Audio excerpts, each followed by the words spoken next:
This channel does not promote any violent, harmful, or illegal activities. All content provided by this channel is meant for an educational purpose only. সাগর থেকে নির্বাচনের পর লক্ষ্মীর ভান্ডারে কোপ পড়ার অভিযোগ উঠেছিল।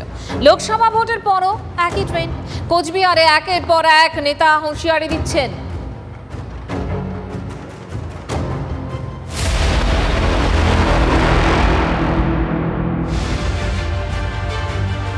কোচবিহারে কি সবাই দাদার অনুগামী? দাদার কথাই মুখে খইয়ের মতো ফুটছে। দাদা উদয়ন গুহ রাজ্যের উত্তরবঙ্গ উন্নয়ন মন্ত্রী শহরে ভোট কমে যাওয়ায় শহরাঞ্চলে বরাদ্দ কমিয়ে দেওয়ার ঘোষণা করেছিলেন। লক্ষ্মীর ভান্ডারে কোপ দেওয়ার হুঁশিয়ারিও দিয়েছিলেন। জনপ্রতিনিধিদের হাতে কিছুমাত্র ক্ষমতা দেওয়া হোক, যাতে আমরা দেশের অন্ততপক্ষে এটা রাখতে পারি যে কার লক্ষ্মীর ভান্ডারের প্রয়োজন আছে, কে লক্ষ্মীর ভান্ডার নিয়ে এই কথা বলেন যে কার বাবার টাকা দিন, তাদের একবার দেখিয়ে দিতে চাই কার বাবার টাকা। উদয়নের ঢঙেই রবিবার দিনহাটার এক নেতা লক্ষ্মীর ভান্ডার কেটে দেওয়ার হুঁশিয়ারি দেন। তৃণমূল কংগ্রেসকে ভোট না দিয়ে বিজেপিকে ভোট দিয়েছে, আমাদের সেখানে অন্ততপক্ষে কিছু লক্ষ্মীর ভান্ডার আমাদের কেটে দেওয়া দরকার আছে। এবার দাদাগিরি মাথাভাঙ্গার ব্লক তৃণমূল সভাপতিরও ছিল 21শে জুলাইয়ের প্রস্তুতি সভা। সেখানেই হুঁশিয়ারি বিশ্বজিৎ রায় নামে ওই তৃণমূল নেতার। তৃণমূলকে ভোট না দেওয়া ভোটারদের চিহ্নিত করার নিদানও দিয়েছেন বিশ্বজিৎ। তৃণমূলের ভোটের সময় বেইমানি করলে তৃণমূলকে শক্ত হাতে দমন করতে হবে। প্রয়োজনে লক্ষ্মীর ভান্ডার বন্ধ করে দিতে হবে, চিহ্নিত করতে হবে এবং চিহ্নিত করে করে সুবিধা প্রদান করতে হবে। আমি পৌরসভার কাছে এই আবেদন করব। 21শের বিধানসভা ভোটের আগে লক্ষ্মীর ভান্ডারের প্রতিশ্রুতি দিয়েছিলেন মমতা বন্দ্যোপাধ্যায়। জিতে এসেই চালু করেন মহিলা বান্ধব প্রকল্প। 24শের লোকসভা ভোটের আগে ভাতার পরিমাণও বাড়িয়ে দেন। প্রচারে বেরিয়ে প্রতিদিন এক বিজেপি নেত্রীর লক্ষ্মীর ভান্ডার বন্ধের হুঁশিয়ারির অডিও শুনিয়েছিলেন অভিষেক বন্দ্যোপাধ্যায়। বলেছিলেন, আপনাদের হাতে ফোন আছে, আমার কথা রেকর্ড করুন। যতদিন বাংলায় মামাটি মানুষের সরকার থাকবে, আপনার লক্ষ্মীর ভান্ডারকে আমরা বুক দিয়ে আগলে রাখবো। কেউ চোখ দিয়ে তাকিয়ে কারো দুঃসাহস নেই আপনার লক্ষ্মীর ভান্ডার বন্ধ করবে। দলের সেকেন্ড ইন কমান্ড যখন আশ্বাস দিয়েছেন, তখন তৃণমূলের ছোটখাটো নেতাদের মুখে হুঁশিয়ারি কেন? সরব বিরোধীরা নিরপেক্ষ দৃষ্টিতে বিচারকের আসনে বসে সেখানে বিরোধী দল করলে তাকে লক্ষ্মীর ভান্ডার দেওয়া যাবে না, তাকে রেশন তুলতে দেওয়া যাবে না, তার বিভিন্ন রকমের যে প্রকল্পগুলো আছে সেগুলোর থেকে বঞ্চিত করা হবে। এটা তৃণমূল কংগ্রেস শুরু করেছে এবং করেছে। রবিবার তৃণমূল বলেছিল, তৃণমূল কংগ্রেস এই নীতি নিয়ে বিশ্বাস করে না। যদি এই ধরনের কথা কেউ বলে থাকে, এটা দলের কথা না, দল এটাকে সমর্থন করে না। সরকারের ভালো সুবিধাগুলো নেবেন এবং সরকারকে কুরুচিকর আক্রমণ করবেন, এই দুটো কতখানি একসঙ্গে চলাটা নৈতিকভাবে এটা গ্রহণযোগ্য, সেটা নিয়ে কেউ কেউ তাদের মতামত দিয়েছেন। কুণাল ঘোষের এই অবস্থানই কি উদয়ন গুহর জেলার নেতাদের আরও উদ্বুদ্ধ করছে? সুমন কল্যাণ ভদ্রের রিপোর্ট, TV9 বাংলা। পাঁচ কথার শুরুতেই রেলে গাড়িতে গুতোগুতি আপনাদের দেখিয়েছিলাম, আর এবার শাসক দলের তৃণমূলের অন্দলের গুতোগুতি দেখাবো। তৃণমূলকে মারছে তৃণমূলই, যেমন হুগলির খানাকুল। আজ সেখানে পঞ্চায়েত সমিতিতে ধুমধুমার পরিস্থিতি।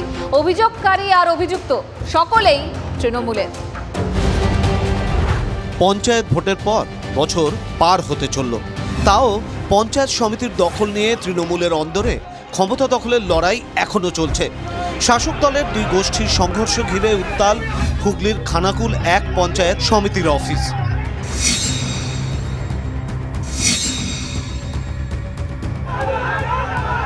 দুপক্ষের শতাধিক মানুষের জমায়েত, মারমুখী চেহারা। পরিস্থিতি সামলানোর চেষ্টায় পুলিশ বাহিনী। এক কথায় সোমবার খানাকুল এক পঞ্চায়েত সমিতির অফিসের সামনেটা যেন রণক্ষেত্র।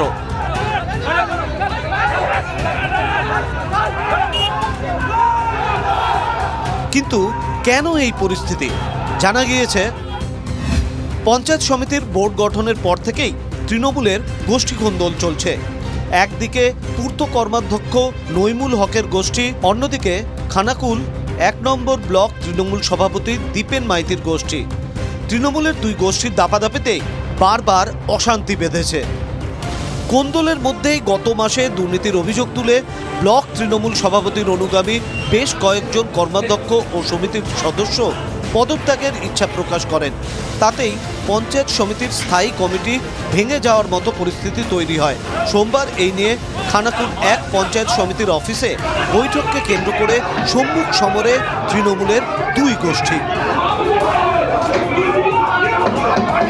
পূর্ত কর্মাধ্যক্ষ নইমুল হকের লোকজনের বিরুদ্ধে হামলার অভিযোগ। তার দাবি, হামলায় মাথা ফেটেছে খোদ পঞ্চায়েত সমিতির মহিলা সভাপতি। আমাদের স্থায়ী সমিতি থেকে আমরা পদত্যাগ করেছিলাম 22 জন। আমরা আজকে আমাদের হিয়ারিং ডেকেছিল, আর সভাপতি ম্যাডাম মাথা ফাটিয়ে দিয়েছে। কেন জোর করে মিটিং করতে দেবে না, দালাল আজ 15 বছর করে খাচ্ছে। মিটিংটাকে বানচাল করার জন্য নহিমুল হক রাঙা এই সব করেছে। এসে ছুটে দাদাকে মারছিলেন আর আমরা আটকাতে আর দিয়ে দাদাকে মারতে যেয়ে সভাপতি ম্যাডামের মাথায় লেগেছে, তারপরেই আমাকে ভয়। আক্রান্ত পঞ্চায়েত সমিতির সভাপতিও রাঙাবাবু, যেটা নইমুল হক, আমাকে নইমুল হক ও চেয়ার নিয়ে মাথা ফাটিয়ে দিয়েছে, মেরেছে, মুখে ঘুষি মেরেছে। আমরা পুলিশের কাছে এফআইআর করেছি যাতে ওনার শাস্তি হয়। উনি একজন পুরুষ মানুষ হয়ে কখনো মহিলার গায়ে হাত দিতে পারেন না। যদিও দলের বিরোধী শিবির হিসেবে পরিচিতরা বলছেন যে সিসিটিভি ফুটেজ সামনে আনা হোক, তাহলে কে করেছে না করেছে পরিষ্কার হয়ে যাবে। আমাদের মহিলাদেরকে ভেতরে অ্যাসাল্ট করে মারে আমরা বাধ্য হয়ে এখান থেকে বয়কট করেছি। কিন্তু আমি একটা কথা বলতে চাই, যে গণতান্ত্রিকভাবে যে নির্বাচিত জনপ্রতিনিধিরা, তাদেরকে এই জেলার সভাপতি রামেন্দু সিংহ রায়কে ধিক্কার জানাই, যে রামেন্দু সিংহ রায় খানাকুল অশান্ত করার জন্যে যত রকম চক্রান্ত করা যায়, খানাকুলের মহিলাকে মেরে তিনি তার স্বার্থ কায়েম করতে চাইছেন। এখন পঞ্চায়েতে বা পঞ্চায়েত সমিতিতে যে লড়াইটা চলছে, আজকে যে মারামারির ঘটনা ঘটেছে, এটা হচ্ছে তৃণমূলের কিছু নেতার করে খাওয়ার বিষয়। এরকম লড়াই আগামী দিনে আরও অনেক দেখতে পাবেন, সবে তো শুরু। এক সময় 2 দলের সংঘর্ষে পরিস্থিতি হাতের বাইরে চলে যায়। অবস্থা এমনই হয় যে ঘটনাস্থলে যেতে হয় হুগলি গ্রামীণ পুলিশের অতিরিক্ত পুলিশ সুপার, আরামবাগের এসডিপিও সহ উচ্চপদস্থ আধিকারিকদের। পুলিশ বাহিনী ও র্যাফের অপারেশনে ঘণ্টাখানেক পর পরিস্থিতি নিয়ন্ত্রণে আসে। প্রশ্ন হলো, দলের শীর্ষ নেতৃত্ব বারবার নির্দেশ জারি করার পরেও গোষ্ঠীকোন্দলে রাশ টানা যাচ্ছে না কেন? সবটাই বখরার অঙ্ক, অভিযোগ বিরোধীদের। তন্ময় বৈরাগীর রিপোর্ট, TV9 বাংলা।